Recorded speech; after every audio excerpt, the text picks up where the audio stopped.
Hey everybody, welcome back for another episode of Wicked Good Show. I am your co-host Dylan. I'm here with my other co-host, my amigo Brian. Brian, take two of this episode. What's up, pal?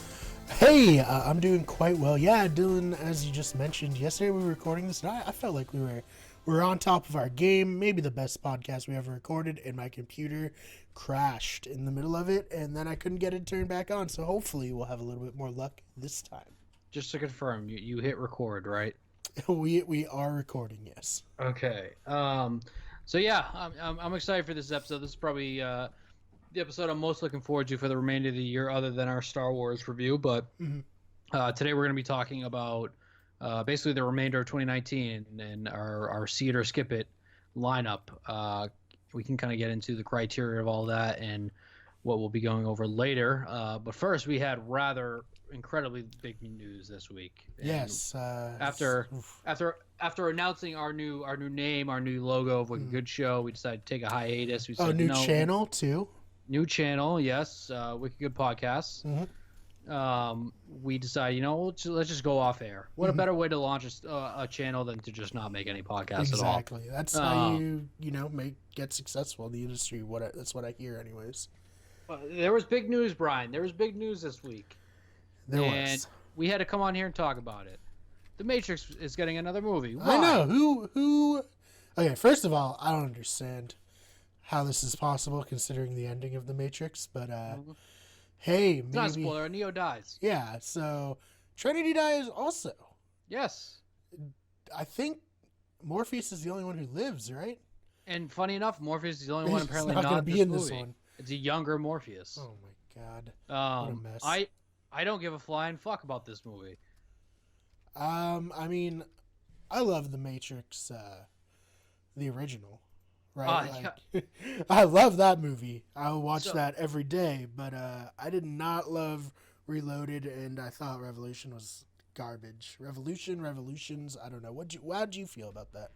So obviously the first one's great. It's like a pinnacle must-see sci-fi movie. It's awesome. I've watched it probably no less than 20 times. I love that movie. Reloaded's fine. It's not the best movie. It's not the worst movie. It's okay. Revolution's terrible. It's okay, awful. So not I've seen it only once, one, and I was like, this movie is awful. I don't understand what they're doing for it. And the is it Wachowski? Yeah, the Wachowski siblings. The Wachowski sisters now. Sisters. They've put out some real stinkers since The Matrix also. So such as Speed Racer. Let's see what else. They did V for Vendetta, which I didn't realize. Yeah, that's a good movie. That's legit. I mean that's kind of an odd place to go from there to a good movie we like. They also did what was the new one they did with Cara Delevingne and the other kid. Oh, that was them? That was them. Oh my god, what was that? Let me. So this is some dead air, but we're gonna keep it in there. Okay, so I pulled up all the stinkers they've done recently. So they did Jupiter Ascending. That's awful. what it was. Oh man. Cloud Atlas, awful. Speed Racer, very bad. V for Vendetta, V for Vendetta is I like V for Vendetta. I like V for Vendetta. Some of the more diehard fans of V for Vendetta are pretty annoying, but that's not their fault. Yeah, so I mean they've done some. Cloud Atlas, one of the worst movies I've ever seen. I actually didn't see it just because I was like, "There's no way this concept can be good." I guess I don't think this movie gets made if the Keanu-sance wasn't currently going on. True. Keanu being maybe as hot as he's ever been. But I'll probably end up seeing this movie, but I am in no way, shape, or form looking forward to this. Nor do I understand why it's being made. But yeah, we'll white knuckle it to the theater and be like, okay, fine. That's also half the movies in Hollywood today. Though. Like a lot of the reboots, we just don't understand. Even Toy Story, which was a great movie, didn't have to be made. Don't know. No, it wasn't needed. It was good, but. And my daughter has gotten into Toy Story a lot recently. Nice. So I've seen 3 like more than I ever have. I've seen it at least 5 times this week, and that was literally a perfect ending for that series. Right. I'm not saying that The Matrix Revolutions was a perfect ending for the Matrix series. The Matrix really only had a perfect beginning. Everything else was like arguably shit. Yeah, I mean, you could say that was the perfect ending for what it became. I guess, sure. yeah. But that was The Matrix. Yeah, I guess. We'll see. We'll see. We'll follow that. But apparently, yeah, Lawrence Fishburne Morpheus is apparently not even in it. It's just a younger Morpheus. I wonder if that was his decision or theirs. Yeah. Keanu and both Carrie Ann Moss are coming back to play their roles, though. Yeah. So she's been doing pretty good too. She was in the Jessica Jones series. As one of the main characters of that. So, I think she's a talented actress. I don't understand how this movie is going to be made, though, considering Revolution. Maybe they just say that didn't happen. I find it hard to believe if it's gonna be a reboot. You know what I mean? Oh yeah. Because how do you reboot basically like a perfect movie, which was the first Matrix? Right. There was some other small news this week also that I feel don't want to forget. We should talk about. The Spider-Man. She's not in the MCU anymore. Yeah, Dylan. What the hell? What is this? Yep. So Sony and Disney / Kevin Feige couldn't really strike a deal. I was just talking about this with you yesterday and before we came on. There's two different theories of what happened. One, which I feel like is the most, what makes the most sense, is that Disney wanted 50-50 of the profit shares. So Disney was like, hey, we'll finance 50% of the movie, but we also want 50% of the profits. And Sony was like, fuck you, because the movie only costs like $100 million to get made or whatever it costs. But they're all like Spider-Man Far From Home just made $1 billion. So like kind of do that math. Yeah, we put forward $60 million to get this movie made. You put forward $60 million, but we're also not getting. We're getting $500 million when we should be getting $1 billion of a property we own. And my take actually has kind of changed on this since we last talked. Oh, okay, cool. Not completely. Yesterday when we recorded the greatest podcast that never was, I was shitting all over Sony. And I was kind of like, there's both sides to blame, but fuck Sony because Sony sucks. I mean, Kevin Feige and Disney have to do everything possible to keep Spider-Man. Right. Because he is now, not only is he the most recognizable person in Marvel, but he's now the face of the MCU. It's still not Thor, even though Thor has had like a Thor-assance. Now with Tony Stark and Captain America gone, it's Spider-Man. Right. This is Spider-Man's team now, if you will. And you cannot lose. So I guess just hit the mic. Disney before was getting 5% of the profit shares. So Sony was getting 95, Disney was getting 5. Obviously, a majority and this is kind of Disney's pro-Disney. Disney was really the only reason these movies were one good. Kevin Feige is the genius he is. Was the only one that really turned around the shit deal that Sony's been doing with Spider-Man for their past two series, basically from Spider-Man 3 on, excluding Into the Spider-Verse, has been terrible. Right. And so they're like, but for Disney to be like, hey, let's bring this from 5% to 50 to half. Is a little brash, and then Sony just didn't counter. Apparently, this is all unconfirmed. They just said no. Thanks, which Sony, like, you gotta counter there, but also Disney, you gotta be like, you gotta not just up your 45% right off the bat. Right. And given, yes, a majority of the reason that these movies are making $1 billion and are an 80 and above on IMDb and Rotten Tomatoes is because it's an MCU / Kevin Feige Disney Marvel movie. But I don't know. You said it yesterday. This fucking sucks. This sucks. Trash. Yep. So obviously Sony, they're never gonna give up Spider-Man. Spider-Man's insanely valuable property to them, not only because of the Spider-Man movies, which, like we just said, made over $1 billion with the last one, and Far From Home, or rather Homecoming, made like what, 600, 700, 800. It had to be up there.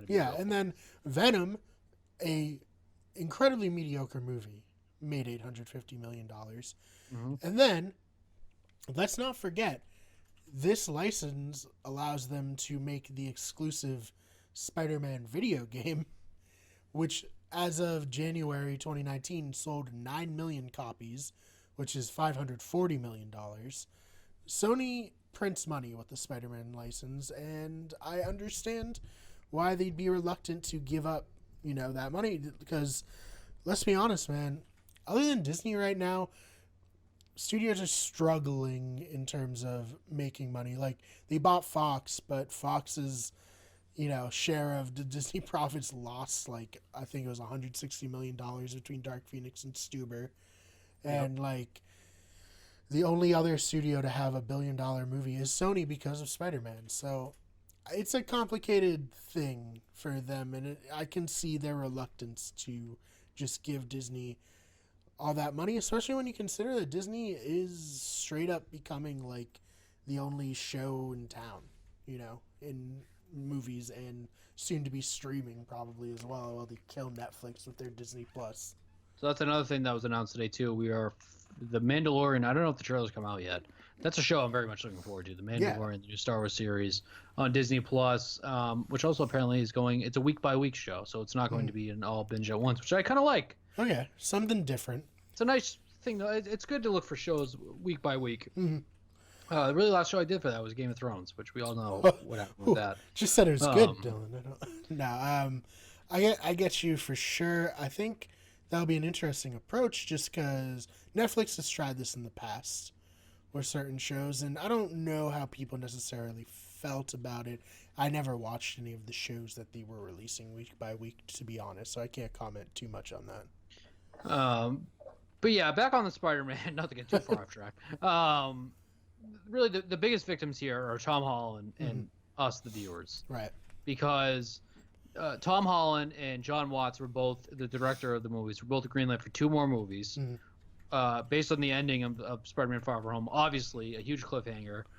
There is still very much story to be told, and I'm gonna just come out and say I'm still holding out hope that this is a deal still eventually gonna be reached. I agree. Because I don't think we're gonna get a Spider-Man movie within the next 2 or 3 years anyway, unless Disney was hiding it in their timeline of what was gonna come out.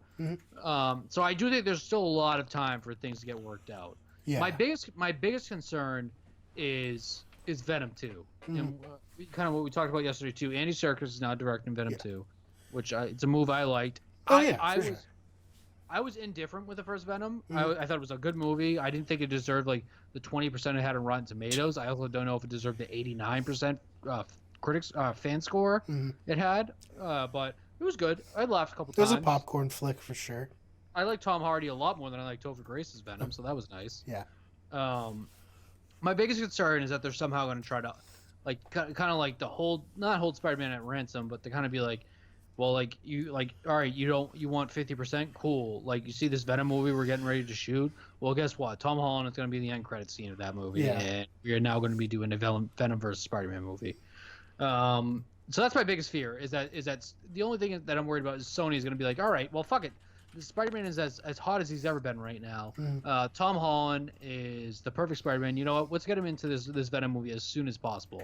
And that's what worries me the most, honestly. Yeah, I mean, I respect the hustle out of Sony for setting up not only the Venomverse in the background, having escape, hatch for Tom Holland Spider-Man out of the MCU, but also really, figuring out how to make a good Spider-Man movie again, specifically with Into the Spider-Verse, which we both think is the best Spider-Man movie. So there's no reason they can't make another good Spider-Man movie live action. It's just... I disagree. I don't think they can. You don't think they can? Even after seeing Into the Spider-Verse? No, because Into the Spider-Verse is such like a unique property, honestly. It's just such a unique idea that it's... I mean, kind of did, and this is totally. I have a lot of more fresh ideas after listening to Lights, Camera, Parcels, so I can't mark them all as my own. But Sony just doesn't know what to do with big properties like this. Like, Sony severely mismarketed Into the Spider-Verse. They put out the Far From Home trailer before they put out the final trailer for Into the Spider-Verse, which is nuts to me because you're taking away the buzz from it. Yeah, kind of confusing to casual audiences too. Into the Spider-Verse only made like 300. It made less than 400 million. Yeah, but this is also a not Pixar animated movie. Which as it's an Oscar-winning movie now. It won Best Picture at the Oscars. We've discussed it's my favorite Spider-Man movie. With both of our favorite Spider-Man movie, it's one of the best movies I've seen in the past 5 years. It's a near perfect movie, and I just don't think they knew what they had, and it kind of just plays into it had a lot to do with the directors of that movie. I'm drawing a blank at their names. It's the same guys that did the Lego movies. Lord and Miller. Yes. So they were the creative minds behind that. So I think that was the. I think. Oh, they're great. They're are they the 21 Jump Street and 22 Jump Street people too? Yep. Yeah, they're awesome. They're great, like comedy. Also, an unknown portion of Solo, he directed. Portion we will never know. Yeah. And so I think combination of that, it kind of comes back to that. I think Kevin Feige is the guy that really knew what to do with Spider-Man, because I think the live action Spider-Man movies, even though I have a soft spot for the very first Spider-Man with Tobey Maguire, Homecoming and Far From Home are almost undebatably the best live action Spider-Man movies. Yeah. I mean, people like Spider-Man 2, but it's so different. It's so hard to compare to. I do too. I mean, when we did our Spider-Man reviews, the drop off from Spider-Man 3 and then the two Amazing Spider-Mans into the other Spider-Mans was like pretty significant. Yeah. But let's also not forget that the past two live action Spider-Man movies for Sony before Tom Holland were both terrible, with Andrew Garfield and Emma Stone. Yeah. That one's Stone, yes. And Dennis Leary as the disapproving. Dennis Leary, I'm a big Rescue Me fan, so that was actually pretty funny seeing. We could do Dennis a podcast about that one day. We should. All right, word. So I don't know. I'm nervous, Brian. I'm nervous, but I'm still holding out hope. I think it's going to get resolved. Shout out Brian Wong. I'm going to do a shout out now because I don't even know if he's still going to check into this podcast when we start going into the movies he'll never see because he doesn't go to the movie theaters. But Brian Wong's favorite superhero is Spider-Man. I got to be on there. Other than Batman, I think Spider-Man's my second favorite superhero. Oh, everyone loves Spider-Man, right? Like he's the ultimate, good guy, rootable character, like nerd who's down on his luck, who gets these amazing powers and then decides to do good with them. Like nothing better than that. My 2-year-old daughter, the first superhero she got into is Spider-Man. She loves Spider-Man pajamas. She loves playing the Spider-Man game. She loves Into the Spider-Verse for like the non-scary parts. Oh yeah. It's Spider-Man's great. And another victim of this too is the Deadpool Spider-Man movie that we were all hoping we were eventually going to get at. Tom Holland and Ryan Gosling together. I mean, not Ryan Gosling. Ryan Reynolds. Count me in, bro. Count me in. Yeah, okay. 3, 2, 1. What are you 3, 2, 1? Oh, I thought you were like you wanted to redo that without messing up Ryan. Oh no! Keep this in though. This is quality radio. This is good. Steal all the things that we have to go through. It's quality radio. No, I'm just saying like Ryan Reynolds and Ryan Gosling, Ryan Reynolds and Tom Holland. That was something I really wanted to see on the big screen. Yeah, I think it's what a lot of people wanted to see on the big screen. Yeah, so. No, I mean obviously in the comics those two have a long storied history together, so it's sad that we are for sure not going to get that if this doesn't get remedied. And hey, maybe it'll be remedied by this weekend. We got D23 this weekend. We'll see. If not, it could be a while before we figure out exactly what's happening. Yeah, correct. So like I said, I don't think this is the end of the story. So we'll see. Yeah. Sorry, I was like, what the fuck is E3? I'm sorry. Yeah, no, complete miscommunication. All right, so let's get into our main portion of this podcast. So this is actually going to end up being a two-parter because there is a fuckload of movies coming out this fall / beginning of winter. So this half will actually just be September 6th through the weekend of November 1st. And then next week we'll be going over November 1st through the end of the year. Okay. And that's actually going to be another big episode too. But we are talking about 22 movies today, which is pretty fucking nuts. Yes. The first movie we're talking about today, which is actually one of the ones I'm most looking forward to because the first one was fantastic. It's It Chapter 2 will be released on September 6th, 2019. 2019. It's a little sooner. Like the third time I've done that. 27 years after the first encounter with the terrifying Pennywise, the Losers Club have grown up and moved away until a devastating phone call brings them back. This is starring people as the older characters. We have Bill Skarsgård coming back as Pennywise, Jessica Chastain as older Beverly, James McAvoy as older Bill Hader as older Richie, and we also have your boy who we talked about yesterday. Yes, Isaiah Mustafa. Yep. The Old Spice from the Old Man. Spice commercials, which I'm very much looking forward to that. Right. This movie, which we talked about yesterday, I'm going to keep referencing that. Apparently 3 hours long. It's 2 hours and 49 minutes long, which is, I was blown away when I saw that. I'm like, that's a really fucking long horror movie. Yeah, I think my initial reaction yesterday, as we were saying, was, whoa, that's longer than Once Upon a Time in Hollywood. It's like, I think it's like 3 minutes longer. Yeah. It's insane. I love the first date. You haven't seen it yet. You will see it. I saw the miniseries when I was a kid. Or really liked it when I was a kid. Trash. I know people don't like it as much anymore. Especially the second half with the older kids, which is why I'm more looking forward to this one, because the second half of that one when all the kids are older is awful. Mm-hmm. Yeah, the first date, loved it. I saw the movie theaters twice. Mm-hmm. It really kind of got me back into the horror genre. You haven't seen it yet. You're going to see it before this movie, because we are going to be reviewing it, Chapter 2, on the pod, which will actually probably be the next movie we're going to be reviewing here. Brian, I've also heard Bill Hader is fantastic in this movie, which, as I'm quoted as saying, I think Barry is the best show on TV right now. Yeah, man, Brian, don't sleep on comedic actors doing serious roles. It usually works out. Don't even sleep on Bill Hader. I think Bill Hader is like an anomaly in the system. I think he's fantastic. Brian, see it or skip it? Oh, we're gonna see it, and I think from what I hear, a lot of people are gonna go see this movie. Mm-hmm. I'm very much looking forward to this. It's early too, kind of like you mentioned. This is the time where we start getting a fuckload of horror movies. Kind of get into the fall atmosphere, which I love. And I'm a huge sucker for horror movies in the fall, man. Same here. And this is really help ushering in all that. And I think this is going to have a really good run at the box office. So It Chapter 2, September 6th. Both see it from us, obviously. Yeah. And they went so hard in this casting. So good. Oh, it's perfect. It's perfect. So, what do we get next?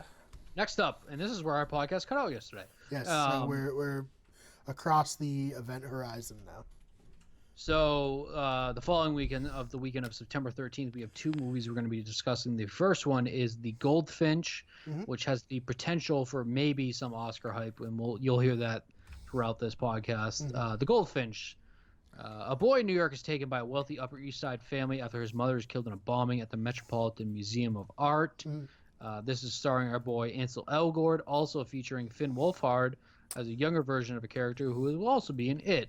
Yeah, so he's killing it right now, obviously. Sure is. This also features Nicole Kidman, Sarah Paulson, Luke Wilson, my boy, Jeffrey Wright from the James Bond and from Westworld.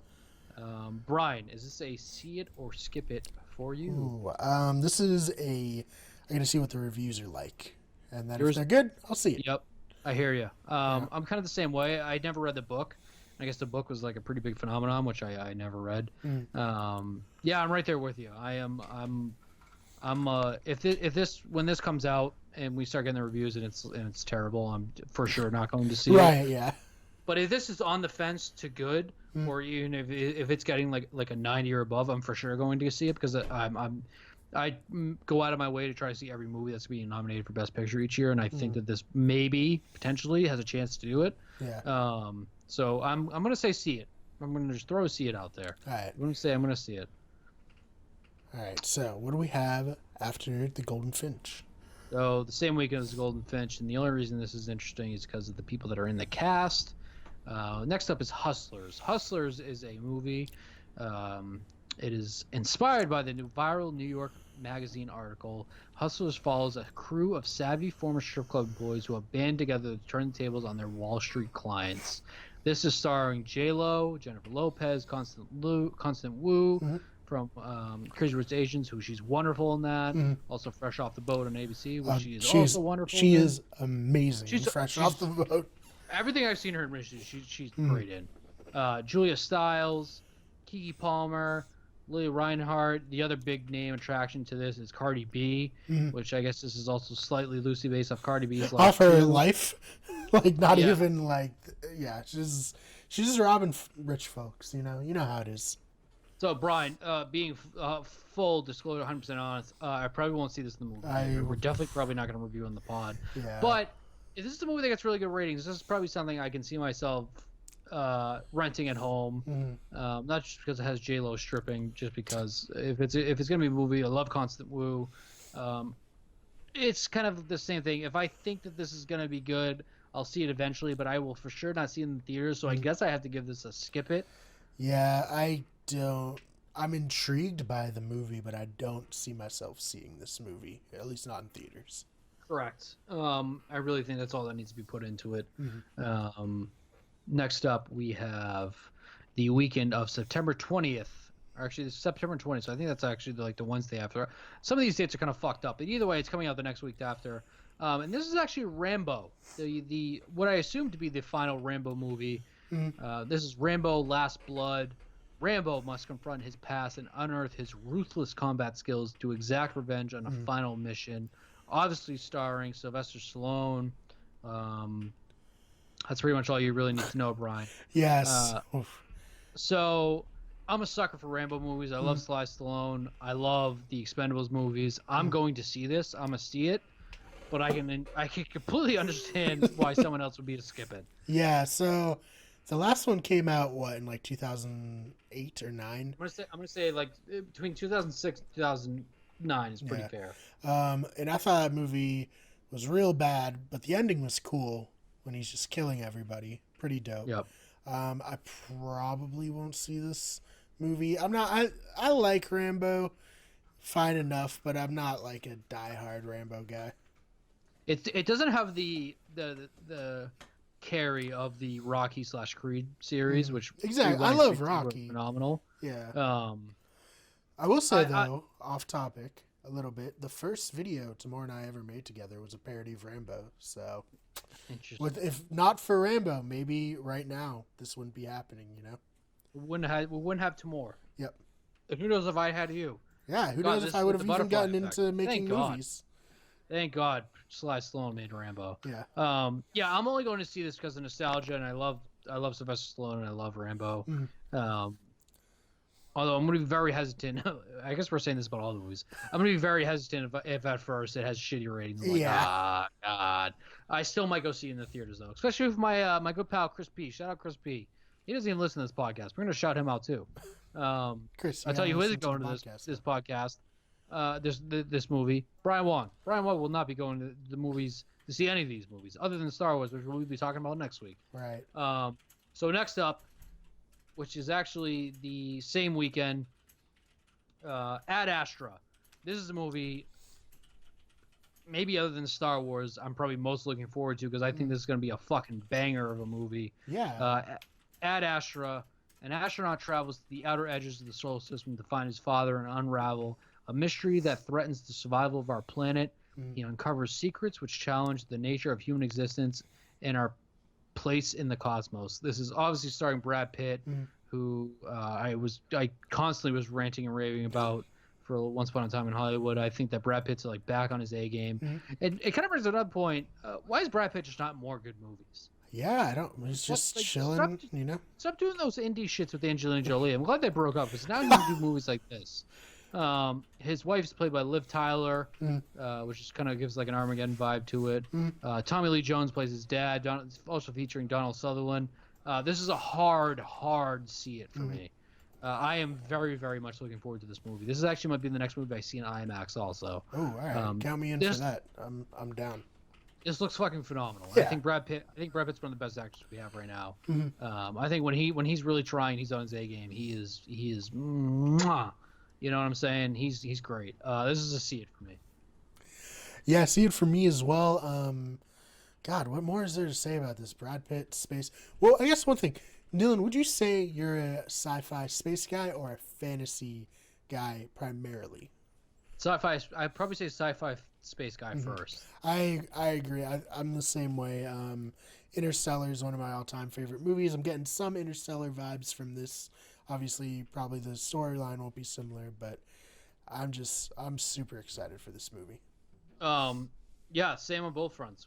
I had Interstellar as my number one most underappreciated movie of all time. Oh yeah, it has an 8.5 on IMDb. Back, that's a throwback for a podcast we did. Go back and listen to it. Like a year and a half ago. Yeah, I 100% agree. This is a movie I'd actually like to maybe get to more on because I think that this would be something right up our alley and. Tamor can just come on for every movie Brad Pitt does. Yeah, he's the Brad Pitt guy. Yes, hard to see it for both of us. Next up, this is the following weekend of September 27th. It's an interesting movie to say the least. I'm not sure if you've seen the trailer yet. Zeroville. Zeroville is written and starring James Franco. A young actor arrives in Hollywood in 1969 during a transitional time in the industry. This is, like I said, directed and written by James Franco, or directed and starring James Franco, also featuring Seth Rogen, Joey King, Megan Fox, Will Ferrell, James Franco, Danny McBride, Dave Franco, Craig Robinson. The gang, essentially. So it's a fucking weird trailer, and I don't know what this movie's about, but I've always been all in on James Franco and Seth Rogen. This is the End is one of the most underappreciated movies, which I wish I put that on actually in my list now. It's one of the best comedies of the last decade for sure. 100% agree. This is a see it for me based on that. I think James Franco got sucked. I shouldn't say sucked in. That's actually a terrible term for that. He got mixed up in all of the Me Too stuff.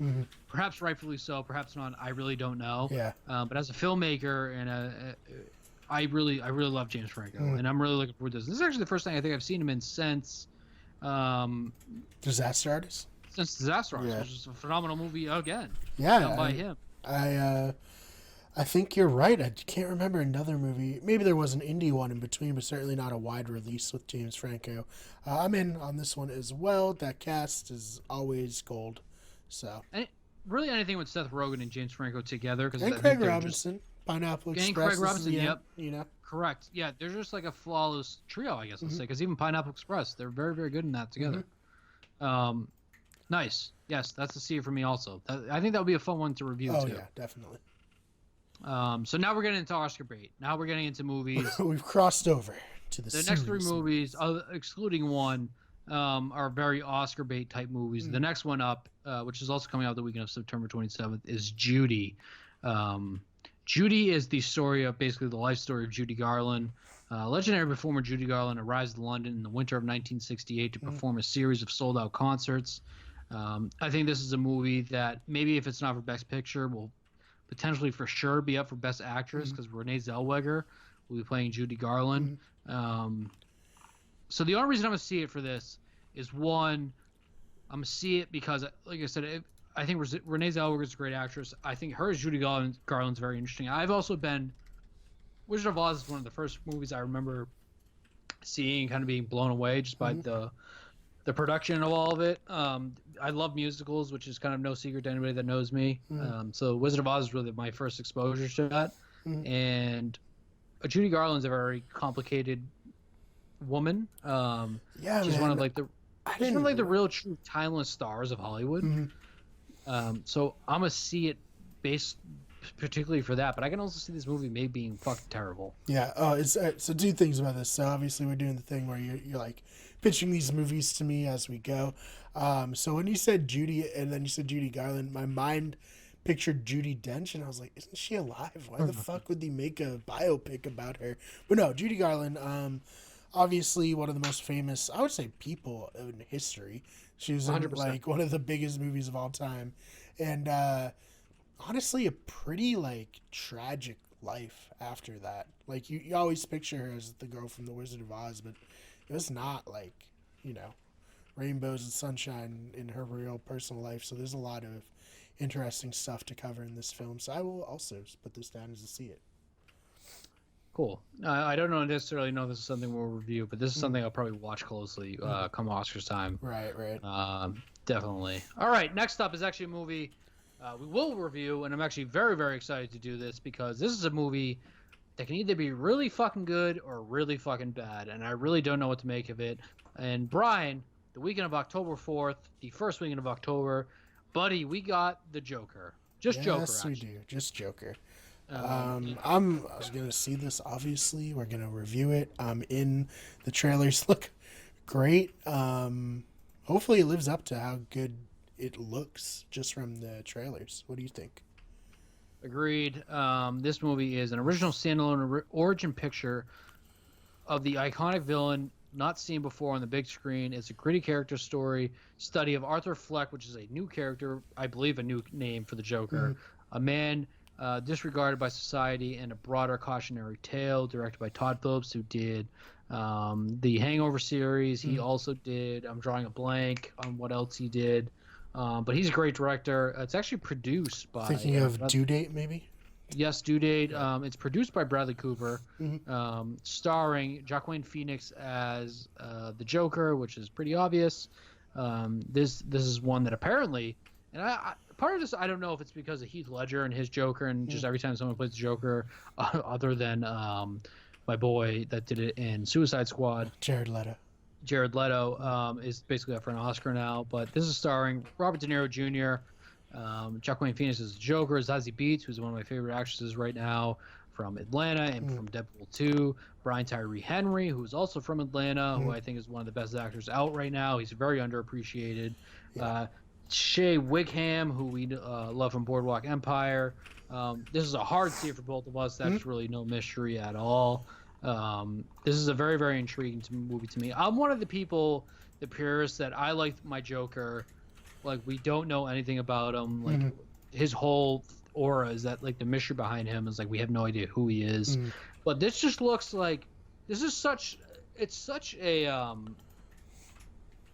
there's such high risk, low reward to me for this movie. I guess you could say high reward too, but I really think it's more high risk than anything else. Like, if this movie's bad, the fallout's gonna be pretty bad. It's gonna be like, why the fuck did this get made? Joaquin Phoenix, like he's fucked, he's done. I mean, if I'm Not Here didn't kill Joaquin Phoenix's career, nothing can. I mean, it kind of did. He came back though.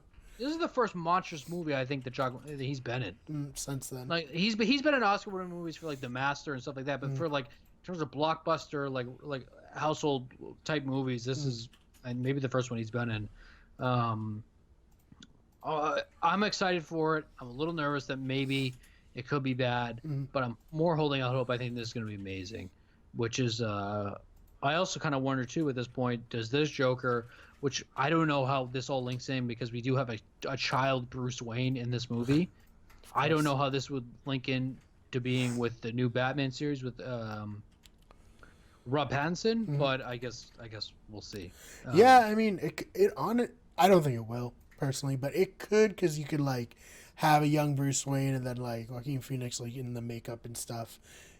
In modern day, you could like pass it off as like, oh, you know, he's this much older. It's not that unbelievable.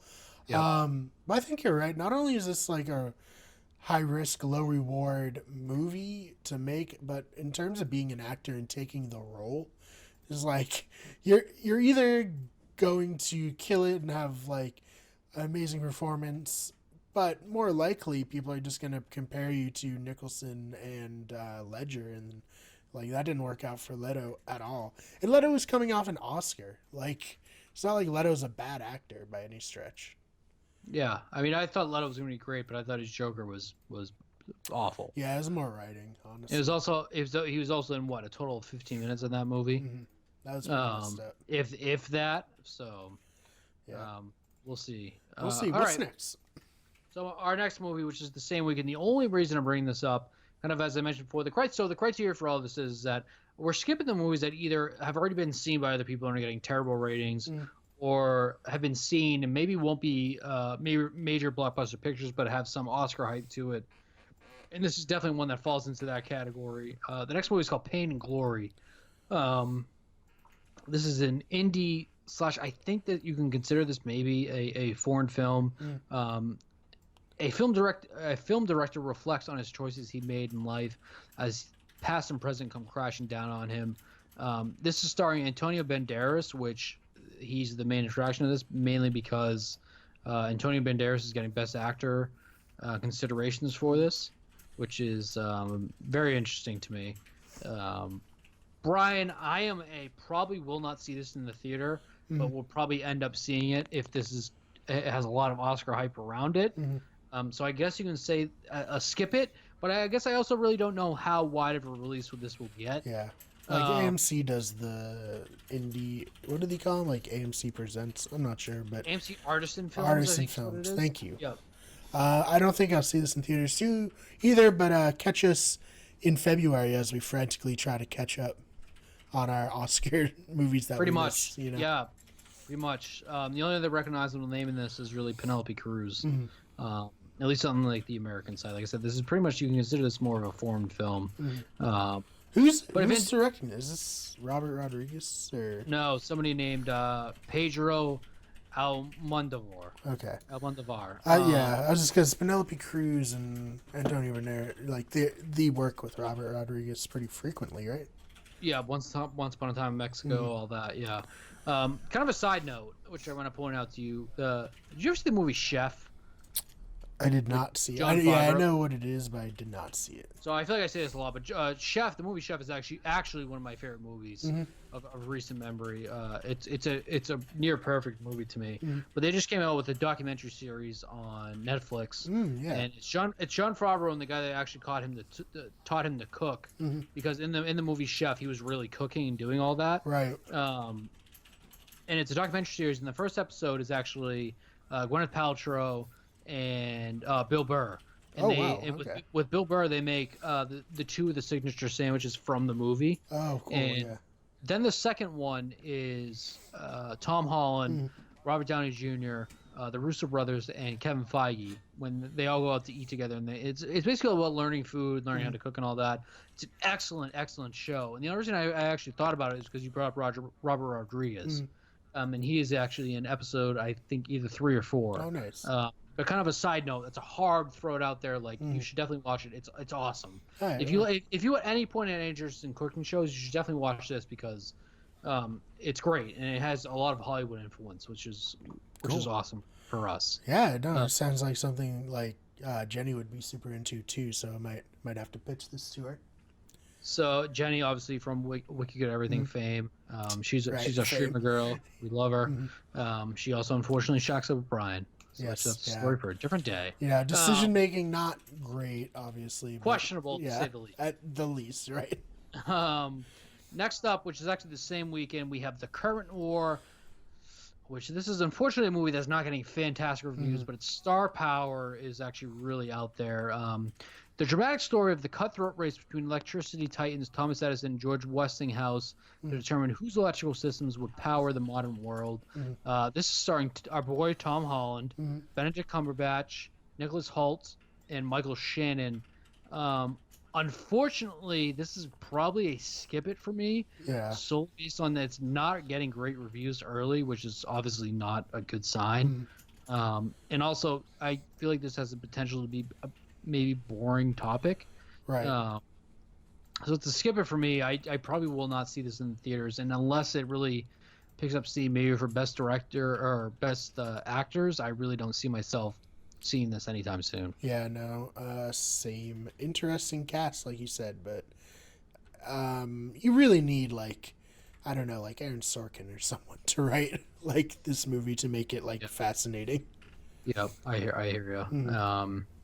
All right, let's jump ahead, and we actually are still on the same weekend of October 4th, and this is another movie I think has very, very high Oscar hype. Lucy in the Sky. Astronaut Lucy Cola returns to Earth after a transcendent experience during a mission to space and begins to lose touch with reality in a world that now seems too small. The big pull for this is it is starring Natalie Portman as Lucy. Let's see who else is in this movie as I scroll down. We also have John Hamm, our girl Zazie Beetz that we just mentioned, and Nick Offerman, which, by the way, I did end up finishing Parks and Rec, and it was very good. Yeah, I love it. Really great. Lucy in the Sky, this is a see it for me. I love Natalie Portman, and the cast alone really intrigues me, and it also has a sci-fi aspect to it too, which is it has a drama sci-fi, which is anything that has drama, then either horror or sci-fi really pulls me in. So I'm a see it for this. Yeah, I'm a see it as well. I think Natalie Portman has been making really interesting choices with her movies lately. You know, Annihilation, another kind of off the beaten path movie. Granted, I haven't seen it. I've only read the book that it's based on, so I can't say if it's any good. But yeah, this looks interesting, and I'm down. She also came off an underappreciated performance last year, where she actually played Jackie O in a movie, which I thought she was very, very good in. She didn't get enough Oscar love for it. This is a see it for me. Next up, this is our first movie that I knew nothing about, but it's getting such big hype of being an unbelievable movie that I'm just gonna come off that and say I'm gonna see it. This movie is called Parasite. It is a technically foreign film. An unemployed, I'm going to fuck up this name, Katak's family takes peculiar interest in the wealthy and glamorous parks for their livelihood until they get entangled in an unexpected incident. This is currently sitting with an 8.7 on IMDb. Okay. It has an 89 for the Metascore. My boy Ken Jack from Lights Camera Barstool actually said this is the best movie he's seen this year. Okay. There's a lot of people in the cast that are foreign. I apologize, I can't tell if they're from China or Japan, but they're from that area. I believe China.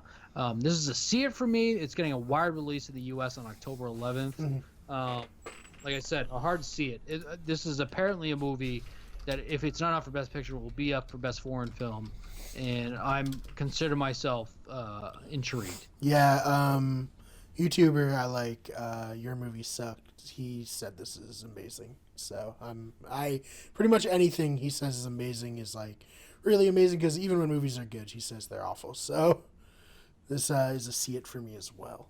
And I think if it's like crazy enough, I can see us maybe reviewing this too. Yeah, that'd be cool. Speaking of crazy, our next movie is coming out October 11th. We have Gemini Man. And oh boy, I can't wait for this fucking movie. And Over the Hill Hitman faces off against a younger clone of himself. This is starring Will Smith, which is maybe the only intriguing part for me. Right. Also has Mary Elizabeth Winstead, Clive Owen, and Buddy. The main reason I'm looking forward to this is because this is written by David Benioff, who, as we all know, is one of the showrunners on Game of Thrones, public enemy #1 to Dylan.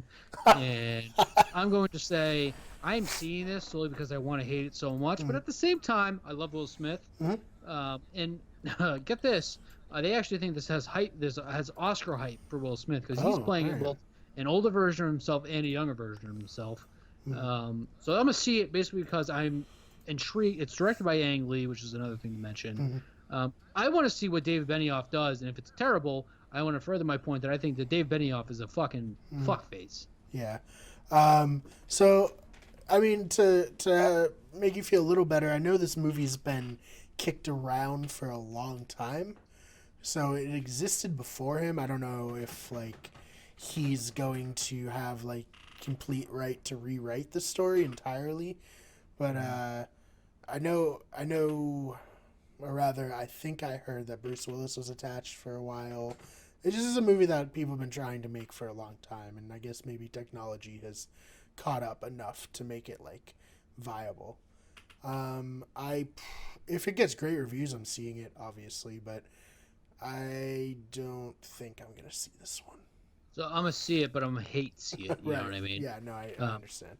And a little fun fact to connect the episode as a whole, Will Smith originally turned down the role of Neo before Keanu Reeves got it. He did, yeah.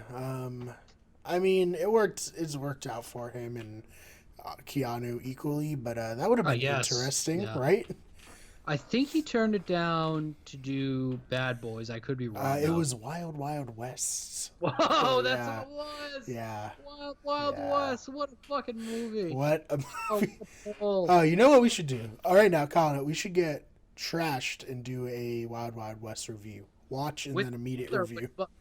Which, by the way, we will be doing a crossover episode with Good Radio with Liam and Brian, and I'm very much looking forward to that. Yeah, coming soon. That's gonna be fucking fun.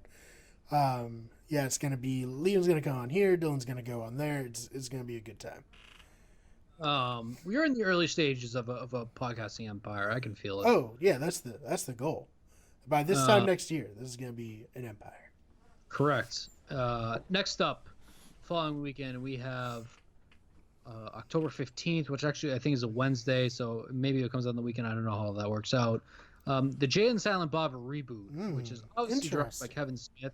Yeah. Jay and Silent Bob returned to Hollywood to stop a reboot of Bluntman and Chronic movie getting made. Right off the bat, I am going to say this is a hardcore see it for me. I love Kevin Smith. I love Jay and Silent Bob. I love everything Kevin Smith does. I even love fucking Jersey Girl. Jersey Girl is a secret shame of mine. And this movie also is featuring, speaking of Jersey Girl, we'll have Ben Affleck back together with Kevin Smith, who actually had a falling out during Ben Affleck's Batman, which Ben Affleck's Batman basically just ruined Ben Affleck's life. Yeah, he got divorced. Yeah, he got all the shit about Batman. Christ. Him and one of his best friends, Kevin Smith, got into a fight. Anyway, they're back together now. So this is featuring Ben Affleck, Matt Damon, Val Kilmer, Rosario Dawson, who's been in a few Kevin Smith movies, Joe Manganiello. I'm fucking up that name. Deathstroke, right? Yes, it is. Himself? He was also in True Blood, and he's also married to Sofia Vergara. Tough life, just being that handsome and married to Sofia Vergara. Like, prayers for him. His daughter, Harley Quinn Smith, which hell of a name, first off. Second off, she was in Once Upon a Time in Hollywood. Jason Lee, who's back, who I haven't seen him in anything in a really long fucking time. No, he's not an actor. He doesn't like it. He only does it for Kevin Smith. And then obviously, Jason Mewes and Kevin Smith are back as Jay and Silent Bob, obviously. This is a see it for me. I'm actually really looking forward to this. This is a great movie to probably get stoned and just go see. All right. Shout out my cousin Megan, who I don't know if she listens to this either. If you're not listening to it, fuck you. But this movie, her and I will go see it together because this is right up our alley, and this is the same type of humor. Hardcore see it. This is maybe potentially a movie we review. If not, I'll still love the shit out of it. Maybe a comeback movie for Ben Affleck. Yeah, not only for movies, but come back for his life getting back on track. Maybe. Oh man! All right, what do we got next? The week, or say maybe same weekend, but what do we got next? It is actually, I think, the same weekend. Maybe. October 18th is a movie we've talked about previously. We actually talked about with Timur. This is a movie I actually think that Timur said he would like to be back on to talk about. I could be wrong. This is actually The Lighthouse. Yes. The Lighthouse, the story of two lighthouse keepers on a remote and mysterious New England island in the 1890s. Excuse me. This is starring Robert Pattinson and our boy Willem Dafoe. There's only 3 people credited as a cast, which is intriguing to me. It is directed by Robert Eggers, who did The Witch, which is one of my favorite horror movies in a long time. It scared the shit out of me, but it's like one of those slow burn horror movies. This is a hardcore series for me. This is also apparently the movie that got Robert Pattinson his role as Batman. Oh wow! So from everything I've heard, people love this movie. Who have seen it who have seen it at like festivals.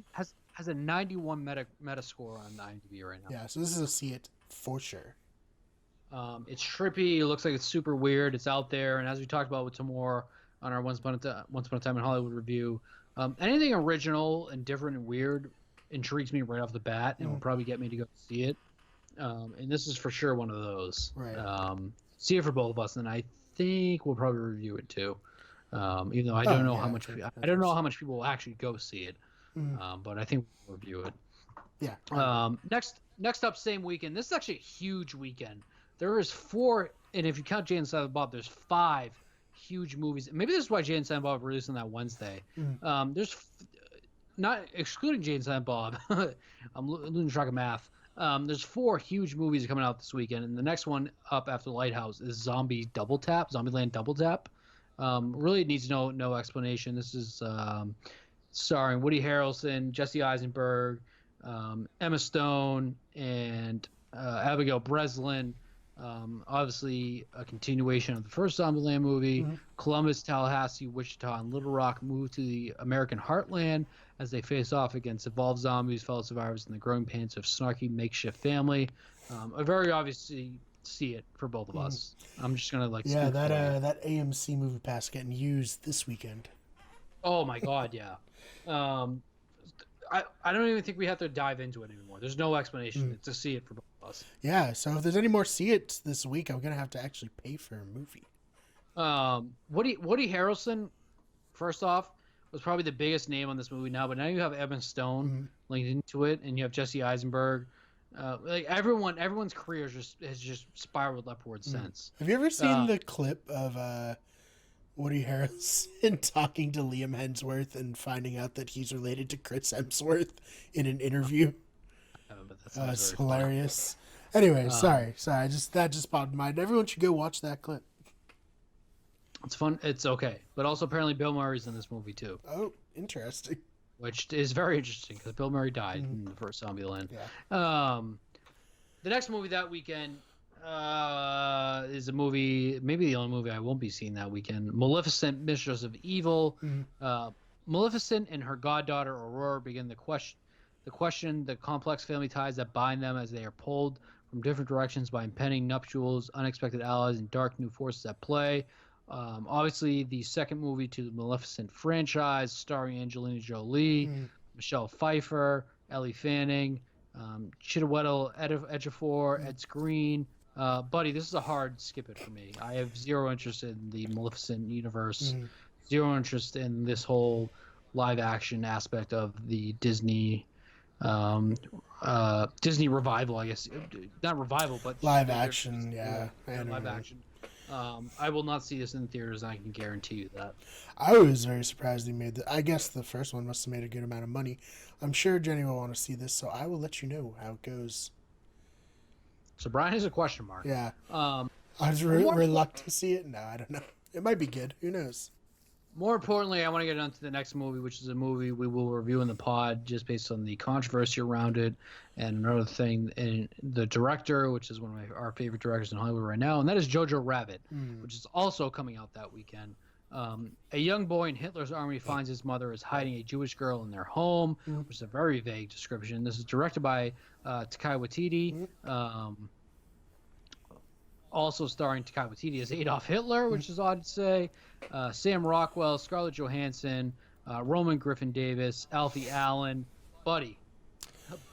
Yeah. Is there more, other than Star Wars, is there a more hardcore see it this year? Yeah, I mean, I think it looks really good. I think this is gonna. I think this is one of those movies that's like is gonna be a underrated standout for us, but maybe a lot of people won't see it.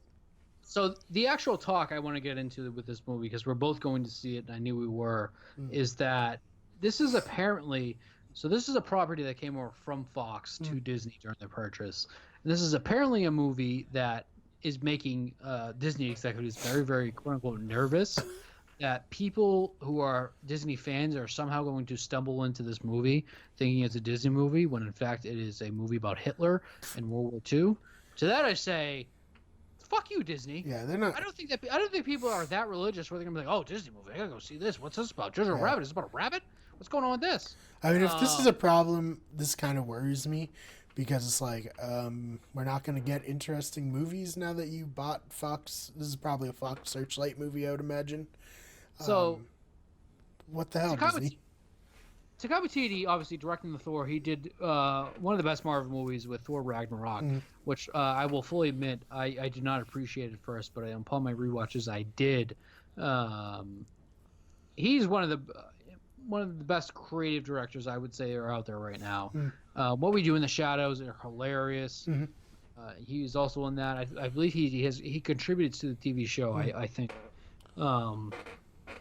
This is one of the movies that I'm really generally looking forward to, and I kind of hope he did the screenplay. I kind of hope he's up for best adapted screenplay also. Right.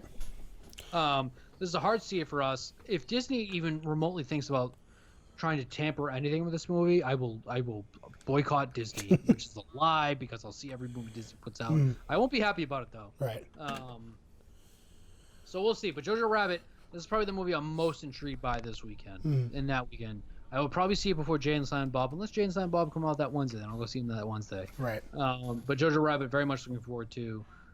Very cool. The next movie I'm bringing up is actually a movie I don't know will be necessarily as mainstream as big, but it's getting very good reviews, and it's a short movie, only an hour and 27 minutes long. That is Kill Team.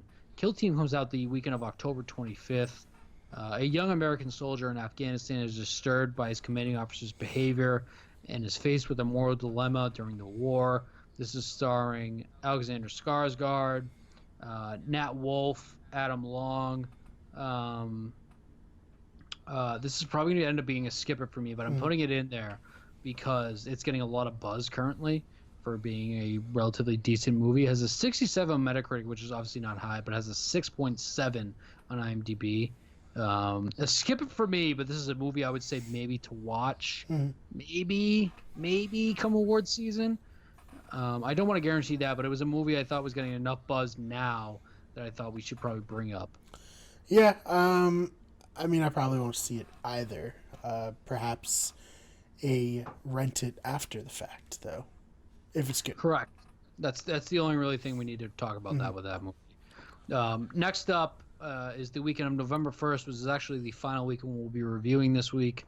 And the first movie is actually Harriet, the extraordinary tale of Harriet Tubman's escape from slavery and transformation into one of America's greatest heroes, whose encouraged ingenuity and tenacity freed hundreds of slaves and changed the course of history. This is starring Cynthia Erivo as Harriet Tubman.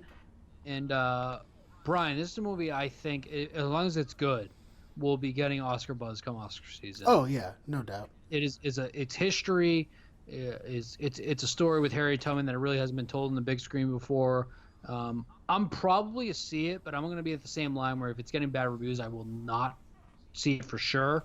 But this is a movie I would say maybe look out for a girl who I just learned her name, Cynthia Erivo, who I think, hold on, I'm going to pull up her name. I believe she was in Widows. Okay, good. I'm glad I'm thinking of the same person. She was also in Widows and Bad Times at the El Royale. She was great in Widows. Right. She came in about midway through the movie, and she was great. She's playing Harriet Tubman in this, and she is really truly the one to look out for with this movie from award season. So Harriet, I'm going to say skip it as long as the reviews are. I mean, I'm sorry. Whoa, see it as long as the reviews are good. Yeah, I'm 100% there. I think the trailer looks good, so I can't imagine it won't be a solid movie. And it's a very important, story for U.S. history. She's an American hero. And I'm agreed, and I'm a sucker for history movies, especially around this time. Right. So that is a tentative see it for me, but I most likely see it. And Brian, the movie and this is the reason why we ended with November 1st, is because I want to talk about this movie and end the podcast with this. The other movie coming out this weekend is Terminator Dark Fate. Oh. Oh, is it? I didn't know. Okay. So, Brian, they don't even have a plot for me to read. They have plot unknown on IMDb. This is starring Arnold Schwarzenegger, maybe. I don't know how much in this movie he'll be. Mackenzie Davis, who's been pretty good in a few movies she's been in. Edward Furlong returning as John Connor. Obviously, he was John Connor in Terminator 2, which is the best Terminator really? series. He's coming back as John Connor? Yes. And we are also getting Linda Hamilton, which I don't think Edward Furlong's been in anything since maybe American History X. Right. Huh, that's so interesting. And Linda Hamilton, which is the big, is the big point of this, is she's coming back as Sarah Connor. The Terminator series is one giant fuck up after T2. Yeah. I actually like Terminator 3, Judgment Day, whatever it was called. But it's an arguably bad movie. The movie with Christian Bale and Sam Worthington, arguably bad. The one with Emilia Clarke and Arnold Schwarzenegger is like a revised history, and we also get Jason Clarke as John Connor as revised history. That movie was fucking awful.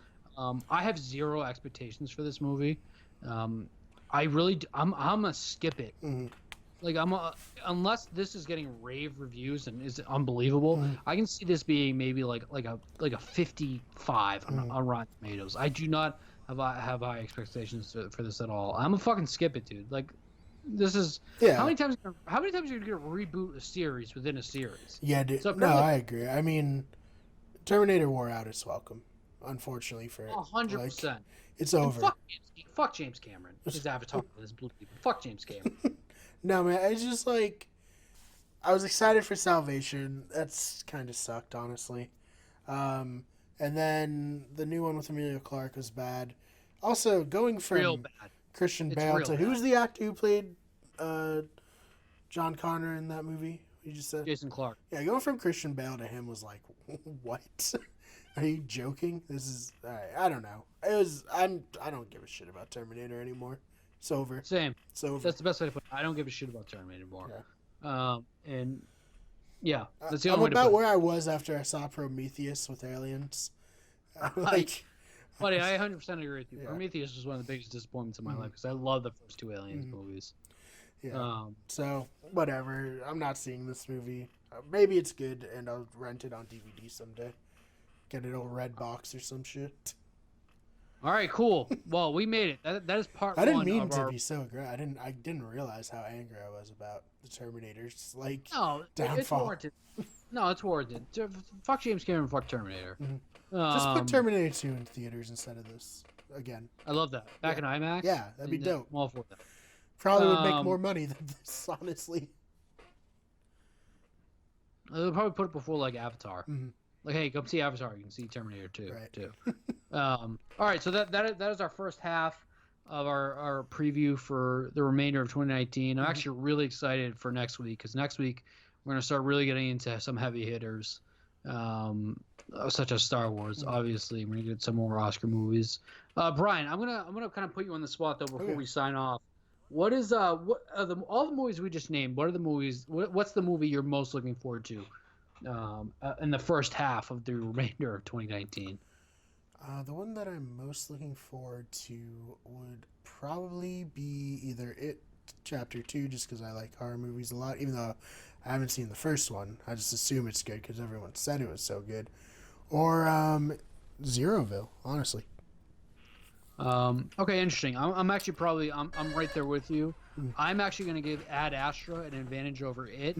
But It, and especially because it's closer, it's real tough for me not to pick It. But I'm actually going to go with Ad Astra. I have really high expectations for Ad Astra. Yeah, I mean, obviously I'm looking forward to that. Yeah, we'll see. I mean, it's an exciting time always when we get to this part of the year. Like you said, we gotta get some of the more Oscar baity style movies, but that's okay. Yep. All right, so obviously we'll be back next week with part 2 of this. Brian, give us your shout-outs. Do your thing on the end of the episode. All right, well, make sure you follow the channel on youtube.com/WickedGoodEverything. You subscribe to this channel, Wicked Good Podcast. You follow us on Twitter at WGEverything, on Instagram at Wicked Everything, and on Twitch at twitch.tv/WickedGoodEverything. Dylan, where can they find you? DJ Cleverlang on Twitter with two B's and DJ Cleverlang. I just yell about things. Right, and make sure you check out our crossover episode coming soon with Better Radio. And do me a favor, check out my boy Brian's new video on Wicked Good Everything. Yes, please. I thought it was fun. To feel validated. I liked it.